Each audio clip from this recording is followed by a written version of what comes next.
سورۃ الزمر مکی صورت ہے اور اس میں 75 آیتیں ہیں، 8 رکوعات ہیں۔ اللہ تبارک و تعالی سورہ زمر کی آیت نمبر 1 میں فرماتے ہیں تنزیل الکتاب من اللہ العزیز الحکیم، نازل کرنا ہے یہ کتاب اللہ کی طرف سے جو زبردست ذات ہے، حکیم اور حکمت والا ذات ہے۔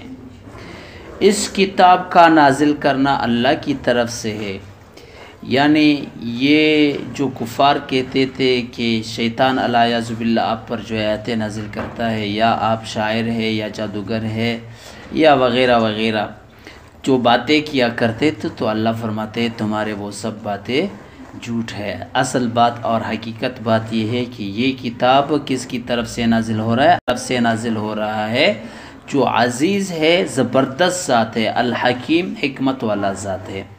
عزیز زبردست ذات ہے، یعنی ہر چیز پر قادر ہے، کچھ بھی کر سکتا ہے، یعنی اس کے نہ ماننے والوں کو سزا بھی دے سکتا ہے کیونکہ وہ سزا کے مستحقین ہو سکتے ہیں۔ الحکیم، لیکن اللہ تبارک و تعالی فوراً سزا نہیں دیتا، بلکہ اللہ تبارک و تعالی حکیم ذات ہے، اور حکمت کا تقاضا یہ ہے کہ ان کو مہلت دیا جائے، اس لیے اللہ تبارک و تعالی ان لوگوں کو مہلت دیتے ہیں۔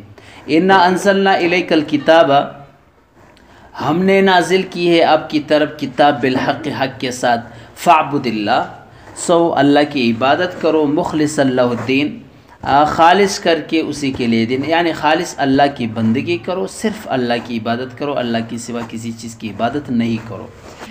اللہ فرماتے ہیں کہ ہم نے آپ کی طرف جو ہے کتاب حق کے ساتھ بھیجا ہے، یعنی سچ بھیجا ہے، یہ کتاب اللہ کی طرف سے ہے، تو اللہ کی عبادت کرو، یعنی اس قرآن پر، اس آپ صلی اللہ علیہ وسلم کی رسالت پر آپ صلی اللہ علیہ وسلم کا ایمان لانا بھی ضروری ہے۔ آپ صلی اللہ علیہ وسلم پر بھی فرض ہے کہ اپنے رسالت اور قرآن کے حقانیت پر ایمان لائے، چی جائے کہ باقی لوگوں کو تو بطریقہ اولا اس پر ایمان لانا چاہیے۔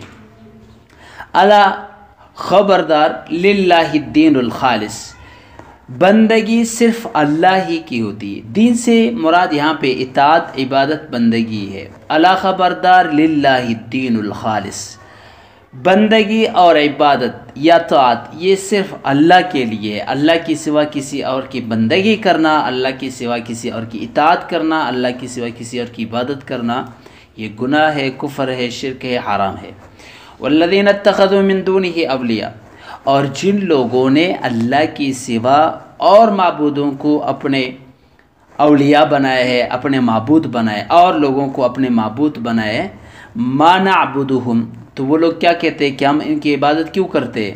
کہتے ہیں ما نعبدہم، ہم عبادت نہیں کرتے ہیں ان بتوں کی، ان اپنے معبودوں کی اللہ کی سوا، الا مگر اس لیے لیقربنا، تاکہ یہ ہمیں قریب کرے، اللہ، اللہ کے زلفا، ازروی درجے کے، یعنی تاکہ یہ معبود ہمیں اللہ کے مقرب بندے، اللہ کے مقرب کریں گے۔ مشرکین مکہ میں ایک عقیدہ یہ تھا کہ وہ فرشتوں کو اللہ کی بیٹیاں کہا کرتے تھے، اور فرشتوں کی شکل پہ بت بناتے تھے، اور پھر ان بتوں کی عبادت کرتے تھے، اور وہ کہتے تھے کہ ہم بتوں کی عبادت صرف اس لیے کرتے ہیں تاکہ یہ اللہ کے نزدیک ہماری سفارش کرے، اور اللہ کے نزدیک جو ہے ہمیں درجہ دے، ہمیں مقرب کر دے اللہ کے نزدیک۔ تو یہ ان کا خیال باطل تھا۔ اللہ تبارک و تعالیٰ نے ان لوگوں کی اس خیال باطل کا تردید فرمایا، رد فرمایا ہے۔ یہ لوگ دنیا کے بادشاہوں پر اللہ کی قیاس کرتا تھا کہ جس طرح دنیا کی کوئی بادشاہ ہوتا ہے، بادشاہ کا کوئی مقرب شخص ہوتا ہے، اس کی اگر تعظیم کیا جائے، اس کا اگر خیال رکھا جائے، جیسے وزیر ہے، گورنر ہے وغیرہ، تو یہ پھر بادشاہ کے ہاں اس شخص کا سفارش کرتے ہیں اور اس کا درجہ بلند کرتے ہیں۔ تو یہ کفار مشرکین بھی یہ سمجھتے تھے کہ ہم جو ہے فرشتوں کی شکل کی بت بنائیں گے، پھر اس کی عبادت کریں گے، پھر فرشتے جو ہے اللہ کے حضور میں ہماری سفارش کریں گے، اور ہؤلاء شفعاؤنا عند اللہ، جس طرح کہ ایک اور آیات میں آتا ہے کہ یہ لوگ کہتے تھے کہ یہ اللہ کے نزدیک ہماری سفارش کریں گے اور جو ہے پھر جو ہے اللہ ہم کو بخش دے گا، حالانکہ ان کا یہ خیال باطل ہے۔ کیوں باطل ہے؟ کیونکہ ایک تو ان لوگوں نے جو بت بنائے ہیں وہ فرشتوں کی شکل پہ ہوگا نہیں، کیونکہ فرشتوں کی شکل کا کسی کو پتہ نہیں کہ فرشتوں کی شکل کیسی ہے۔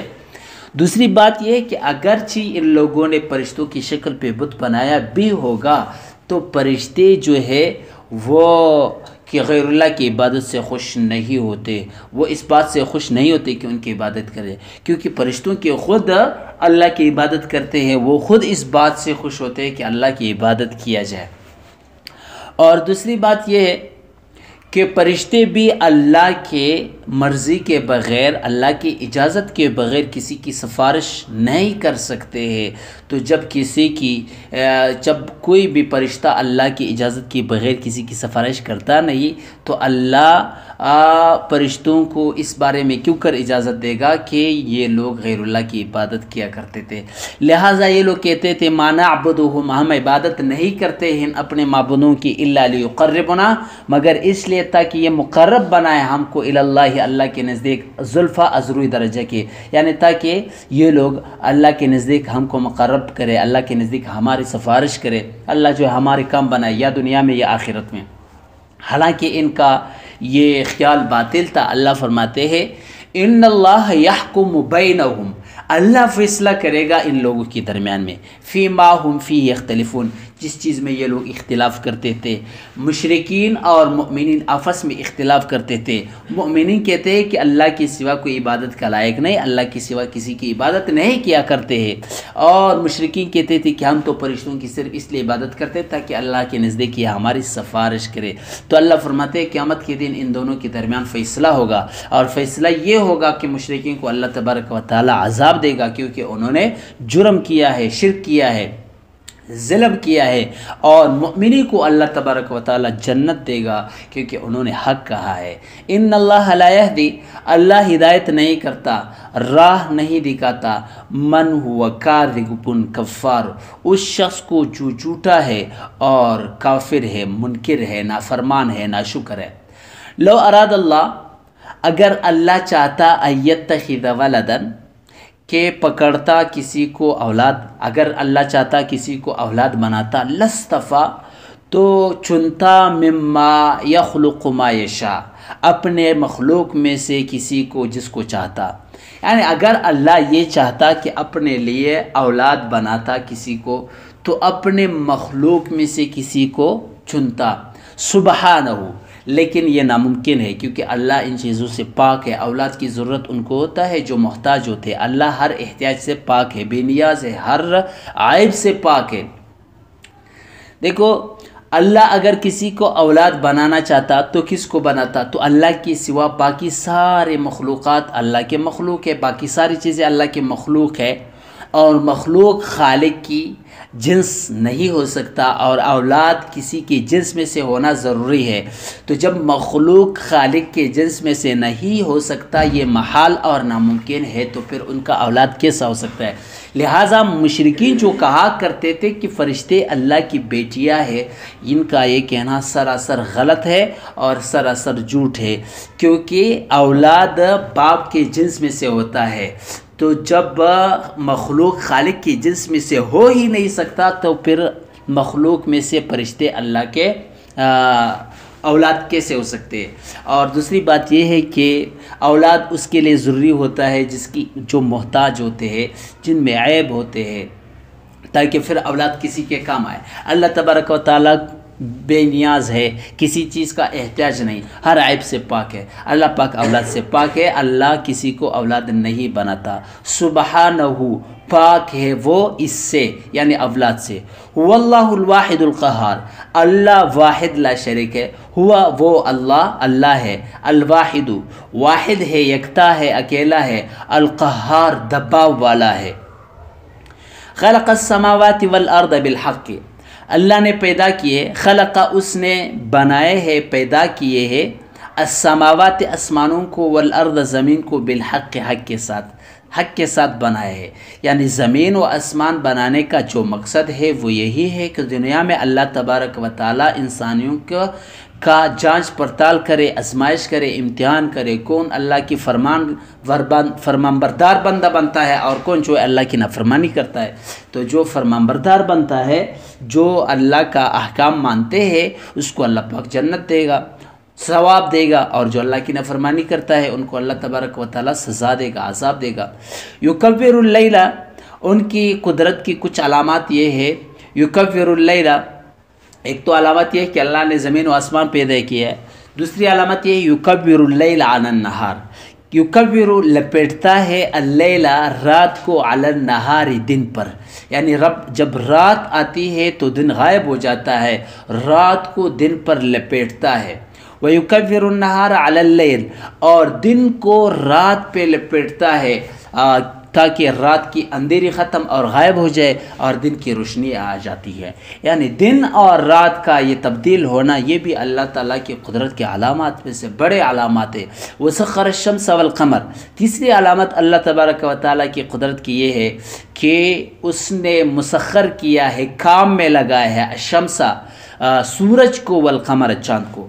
اللہ نے سورج اور چاند کو جو ہے مسخر بنایا ہے، کام میں لگایا ہے۔ چاند و سورج یہ دونوں اللہ تبارک و تعالیٰ کے حکم سے چل رہے ہیں۔ جو صبح سورج جو ہے نکلتا ہے، شام کو ڈل جاتا ہے، اور چاند ایسے مہینے میں اپنا ایک چکر پورا کرتا ہے، اور سورج جو ہے سال میں ایک چکر پورا کرتا ہے۔ تو یہ بھی اللہ تبارک و تعالیٰ کی قدرت کے علامات میں سے ایک بڑی علامت ہے۔ کلن، ان میں سے ہر ایک، چاند اور سورج دونوں، یجری چلتا ہے، لأجل مسمى، ایک مقرر وقت تک، ایک معلوم وقت تک۔ تو اللہ فرماتے ہیں کہ یہ سورج اور چاند یہ دونوں ایک مقرر وقت تک ایسے ہی متحرک رہیں گے، ایک معلوم وقت تک اپنے حرکت میں رہیں گے۔ قرآن عظیم الشان کی ان آیات سے معلوم ہوتے ہے کہ چاند اور سورج یہ دونوں گردش میں ہے، حرکت میں ہے۔ اللہ هو العزیز الغفار، اللہ خبردار ہوا وہ ہے العزیز زبردست ذات، الغفار بخشنے والا ذات ہے۔